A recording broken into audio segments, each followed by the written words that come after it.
أعوذ بالله من الشيطان الرجيم. بسم الله الرحمن الرحيم.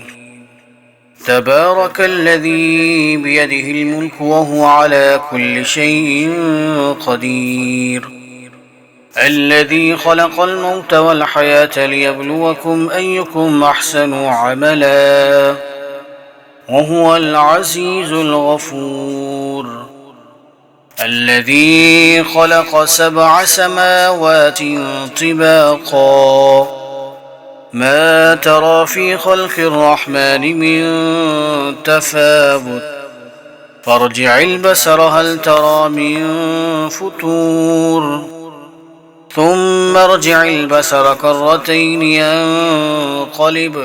ينقلب إليك البصر خاسئا وهو حسير. ولقد زينا السماء الدنيا بمصابيح وجعلناها رجوما للشياطين وأعتدنا لهم عذاب السعير. وللذين كفروا بربهم عذاب جهنم وبئس المصير.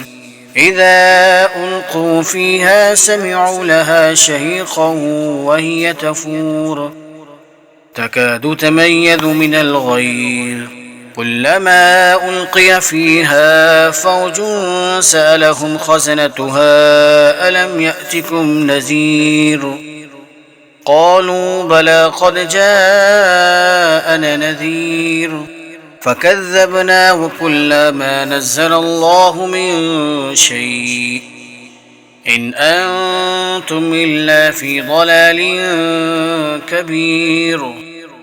وقالوا لو كنا نسمع أو نعقل ما كنا في أصحاب السعير، فاعترفوا بذنبهم فسحقا لأصحاب السعير. إن الذين يخشون ربهم بالغيب لهم مغفرة وأجر كبير. وأسروا قولكم أو اجهروا به إنه عليم بذات الصدور.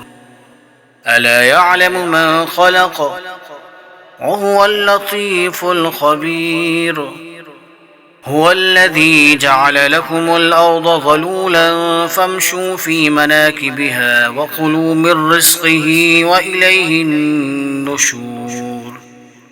أأمنتم من في السماء أن يخسف بكم الأرض فإذا هي تمور، أم أمنتم من في السماء أن يرسل عليكم حاصبا، فستعلمون كيف نذير.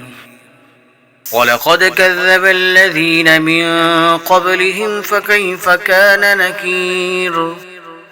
أولم يروا إلى الطير فوقهم صافات ويقبضن ما يمسكهن إلا الرحمن إنه بكل شيء بصير.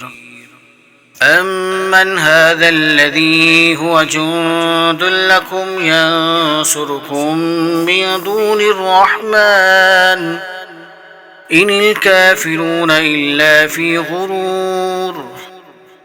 أمن هذا الذي يرزقكم إن أمسك رزقه بل لجوا في عتو ونفور. أفمن يمشي مكبا على وجهه أهدى أمن يمشي سويا على صراط مستقيم.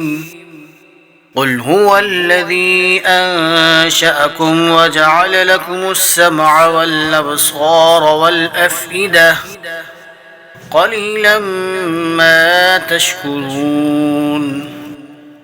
قل هو الذي ذرأكم في الأرض وإليه تحشرون. ويقولون متى هذا الوعد إن كنتم صادقين قل إنما العلم عند الله وإنما أنا نذير مبين فلما رأوه زلفة سيئت وجوه الذين كفروا وقيل هذا الذي كنتم به تدعون قل أرأيتم إن أهلكني الله ومن معي أو رحمنا فمن يجير الكافرين من عذاب أليم قل هو الرحمن آمنا به وعليه توكلنا فستعلمون من هو في ضلال مبين قل أرأيتم من أصبح ماؤكم غورا فمن يأتيكم بماء معين